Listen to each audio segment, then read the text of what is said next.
Good evening. Welcome to Left, Right and Centre. I'm Vishnu Shom. On the program tonight, the Chinese Defence Ministry says both India and China have started disengaging on the north and south bank of the Pangong Lake in eastern Ladakh. Is this a breakthrough, or shall we wait to see if this genuinely materializes into something more substantial? I'll be joined by the former Northern Army Commander, General D.S. Huda, in a few minutes. Also on the show tonight, an open war between the government and Twitter. Do demands to block journalists, activists, politicians violate their right to free expression? Shobha, they will be joining us on the show. Twitter spells out clearly that they have no intention to block everyone the government says that they should. Government sources say Twitter doesn't really have a choice.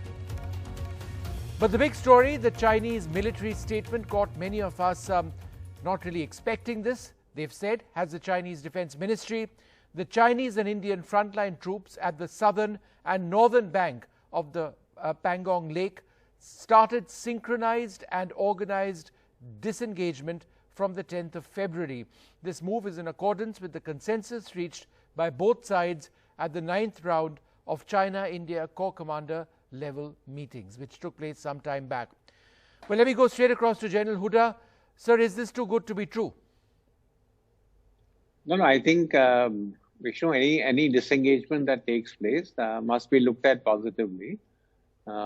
We still have to see, what the process is, how long it will take, what does it mean, because I'm seeing also media reports saying, it's only the heavy equipment that is being withdrawn at this stage. But I think overall we should look at it positively. We've had a, complete stalemate, on this issue for a long time.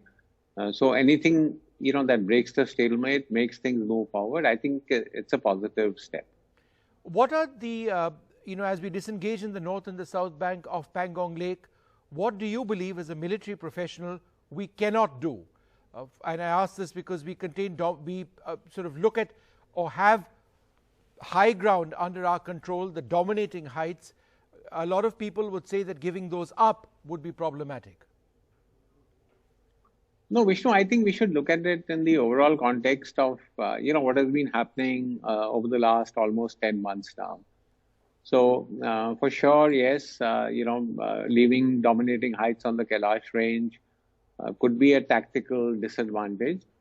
But let's look at it, from the point of view of, do we want these tensions to continue indefinitely? What could we see in the coming summer months if the tensions carry on the way they are carrying on? So, even as a military professional, I think it's a good thing that disengagement is taking place. I just hope it's part of, an overall process which brings sort of calm to the line of actual control in Ladakh. And then, we take it forward into other areas. General Huda, in as positive as you believe this is, what would be acceptable to us by the way of an eventual outcome? The Chinese returning to their positions before April last year, would that be acceptable to us? Is that what we would seek?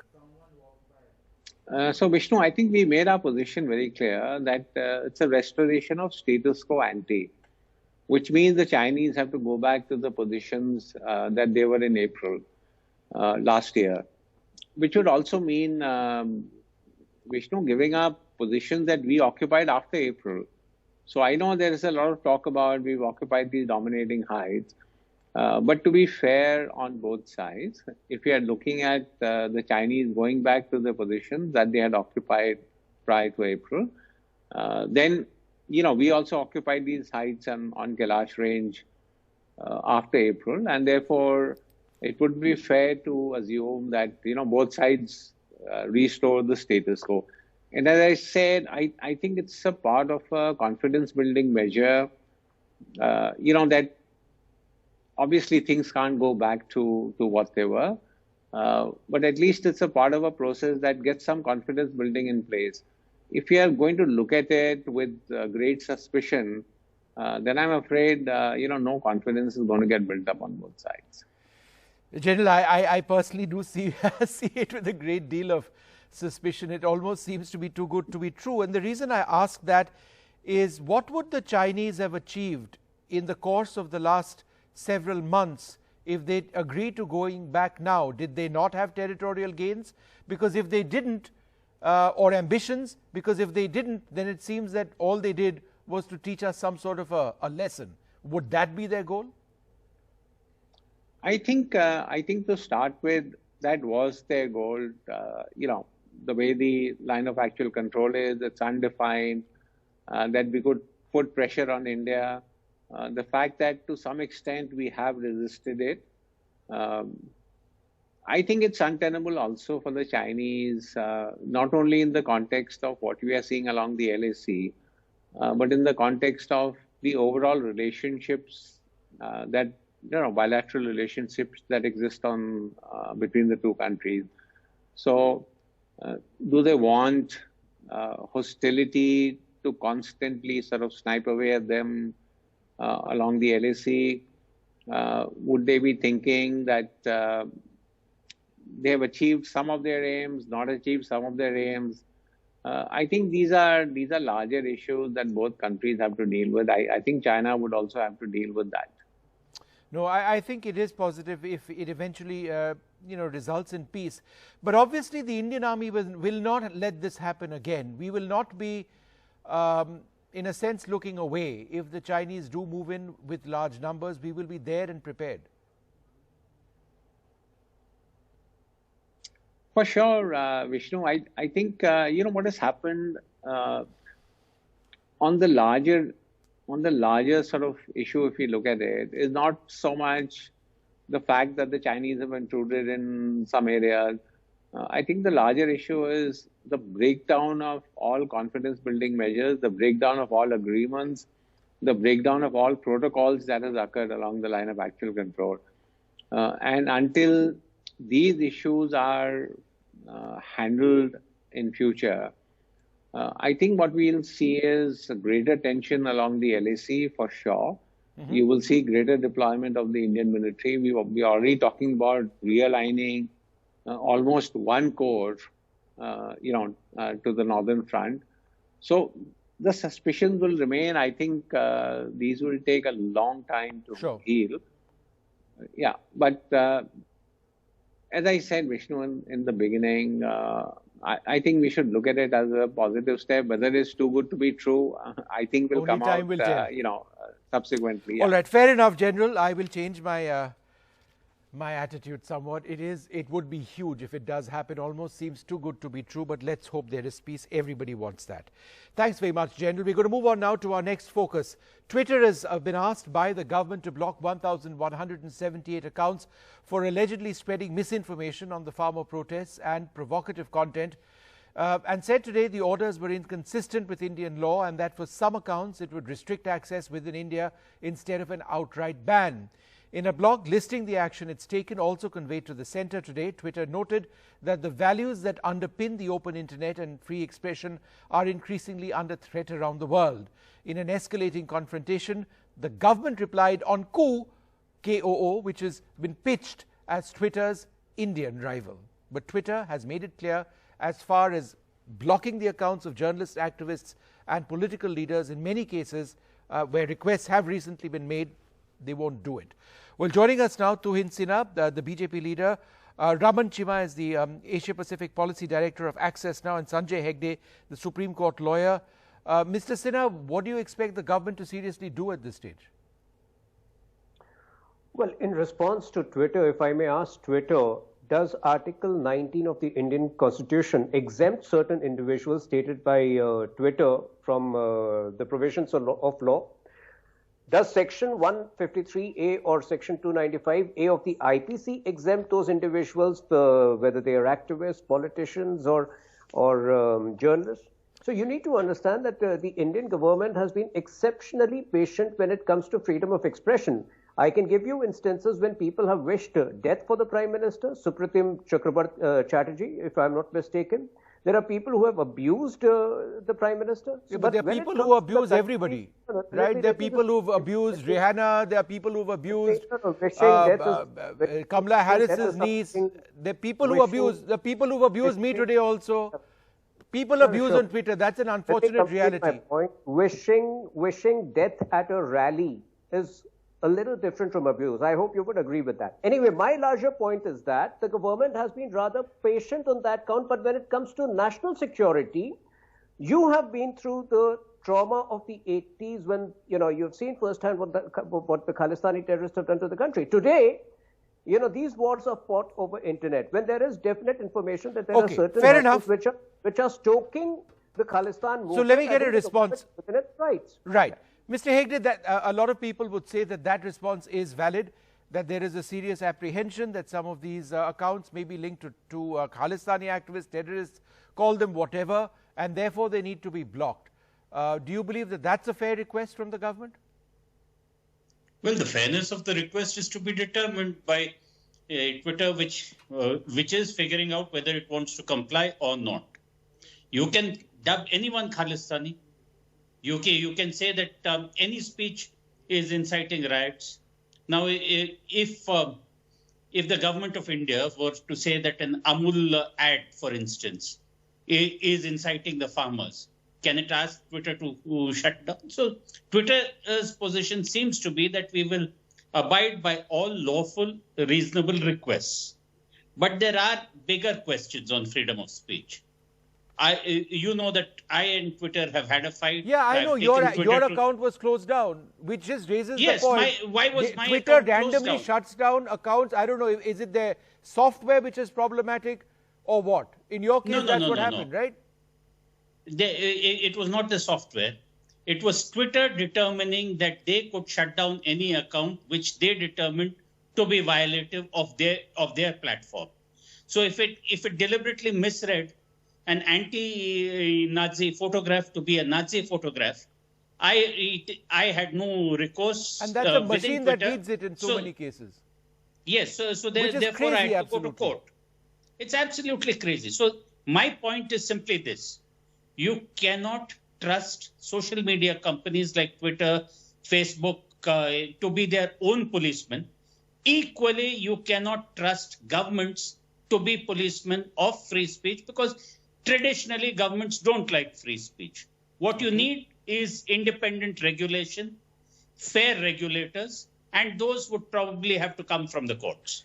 Raman Chima, where do you see this actually going? Do you really think that the government is going to potentially push to have Twitter executives locked up? Would you see India regressing into a state like China, which doesn't have Twitter, or in certain instances Russia, which is not free by any means? Is that where we are headed in this battle between the government and Twitter? Yes, I think we should be very concerned about where we're headed because the status quo already isn't good by any regards.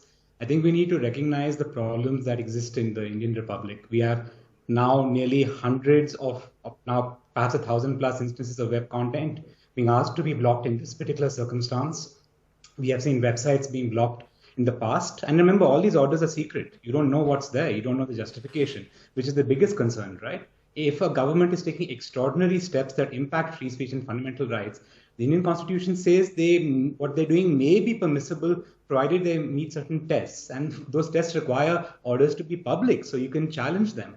The Indian government, particularly the present government with the Ministry of Electronics and IT, is unfortunately asserting they have a confidentiality obligation on all these orders, and that's quite extraordinary. India already leads the world in the number of internet shutdowns we issue. In 2019, we were far ahead of the next two countries, which are Venezuela and Yemen. And that's something that should be concerning us. And that's today the crisis point where we're at. And I think the crisis is a good thing because it's opening our eyes to the fact that we have a censorship mechanism when it comes to web content as well as for internet shutdowns, where there is no accountability. There are no judges reviewing these orders. They're only civil servants. They are only reviewed by civil servants later. These orders are kept secret, and one has to fight to determine what's being acceptable or not. And in the present case, the question I do want to leave you with is, do you think that blocking journalists on social media platforms is ever generally acceptable by government? Are news magazines being accused of facilitating terrorism or of being linked to banned prescribed organizations? And that's the important issue also in India. We do have laws that allow for the prescribing of organizations. It's precise and it's clear. You can't say that any communication with a banned organization is somehow illegal. By that logic, Vishnu, if you speak to a member of a banned organization, the Babar Khalsa or somewhere else, your interview should not be allowed to be telecast, according to the argument that the spokesperson was making. Yeah. In fact, Mr. Sinha, last just 30 seconds to you, because I'm running short on this.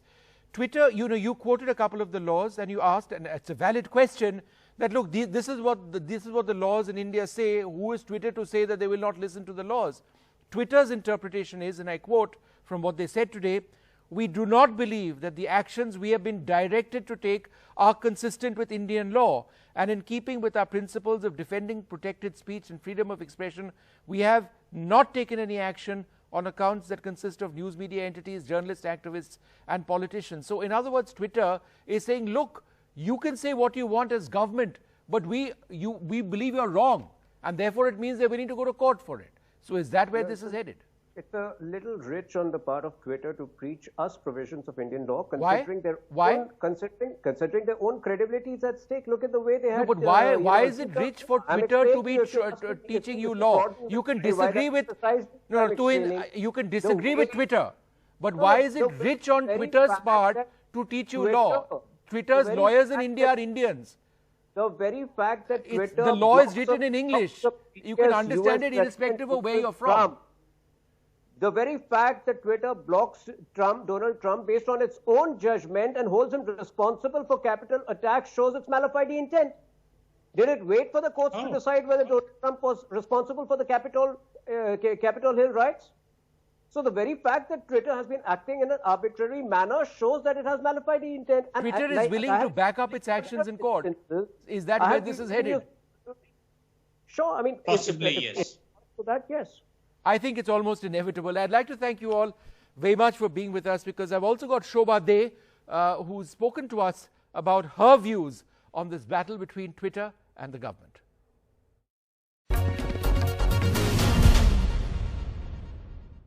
Thank you, Shobha, very much for being with us. Sure. Now, the Twitter statement is quite incredible, considering that they have such a huge presence in India. It seems that they don't want to kowtow to the government, at least not yet. I'm just going to read a line. "We do not believe that the actions we have been directed to take are consistent with Indian law. In keeping with our principles of defending protected speech and freedom of expression, we have not taken any action on accounts that consist of news media entities, journalists, activists and politicians." Where is this headed? Well, it seems like an all-out war that the government is not likely to win, quite honestly, because the genie is out of the bottle. We know everything tells us that those 140 characters can be lethal. One tweet can start a revolution, and no government in the world has been able to challenge it sufficiently. Instead, I think what we should be doing is handling unpleasant comments, any kind of controversy, with more maturity ourselves, instead of overreacting. Twitter is not going to toe the line. They're not going to behave like, penitent schoolboys and schoolgirls and say, okay, Government of India, we are so sorry, hame maaf kar do. It's not going to happen. So this kind of an appeal, or even a request from our government is not showing a democracy, a democratic state in a wonderful light. I mean, they're not going to listen to despots. What are we planning to do? How do we counter this? Because their statement is very unambiguous. And if you ask me, I mean, the freedom of expression is really non-negotiable in a democracy. You can't be selective about it. You can't say, we will choose the freedoms that our citizens are entitled to. We decide how much freedom is good and how much is bad.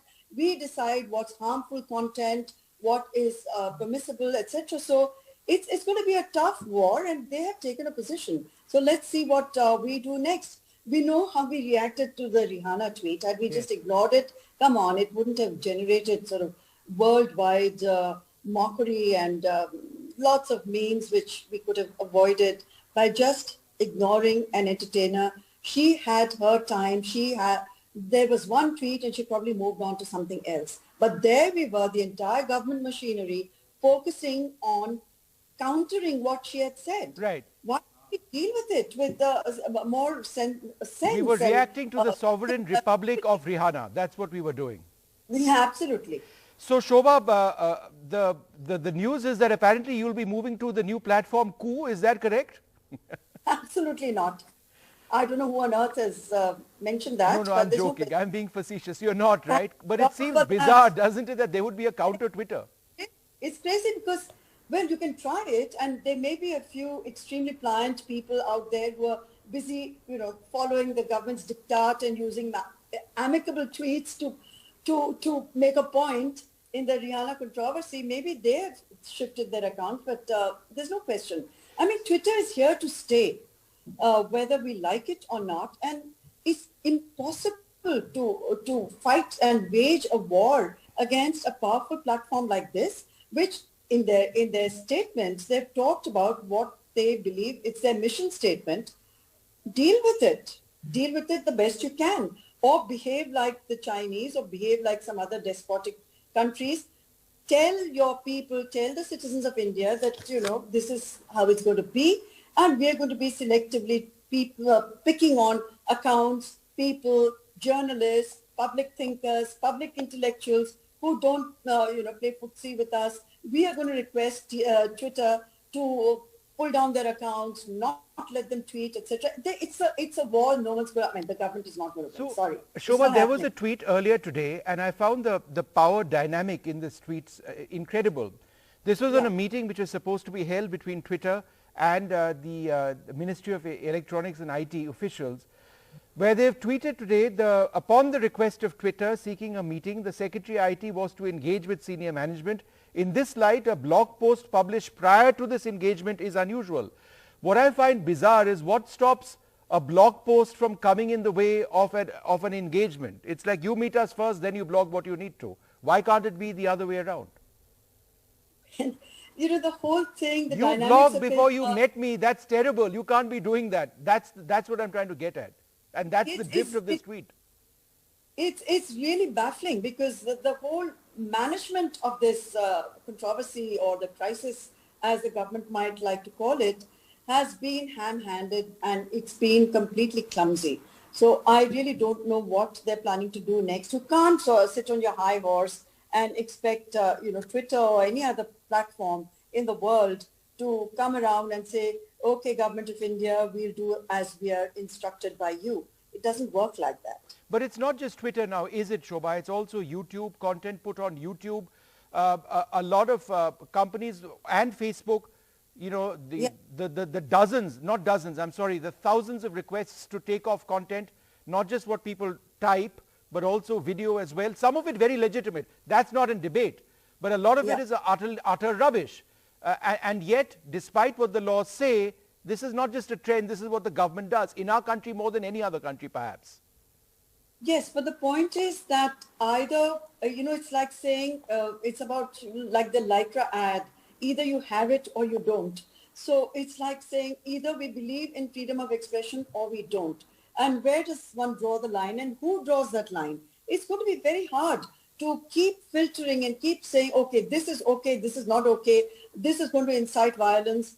These are, anti-nationals, and these are people from across the border. These are people who are misusing the freedom of expression in India for propaganda. Yes, all of it may be completely true, but how do you counter it? Today, it's a question of, platforms like Twitter, Facebook, etc. are out there, and it's next to impossible to dictate rules and regulations that you'd like them to, adhere to. But Shobha, let me ask you this. Isn't it also strange that the Maharashtra government would order its own inquiry to look into conspiracies by celebrities and sports stars for tweeting whatever it is? So, it's a conspiracy or tweet.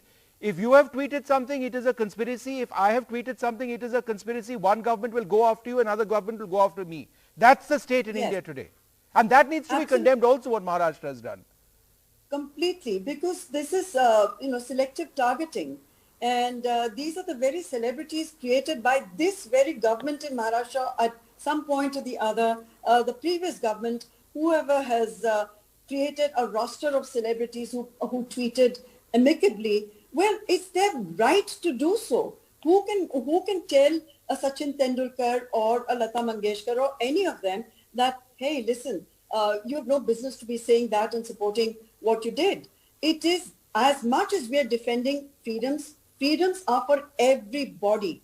That includes even those who the government in Maharashtra may consider as part of some sort of a conspiracy favoring the government at the center. Even if that is so, they still have the right to go ahead and tweet as they choose. And this inquiry is meaningless. It is seeking publicity. It is seeking to draw attention, to play politics. And, the controversy itself is dead and over. So, Sure. Get over it. Thank you very much Yeah. indeed.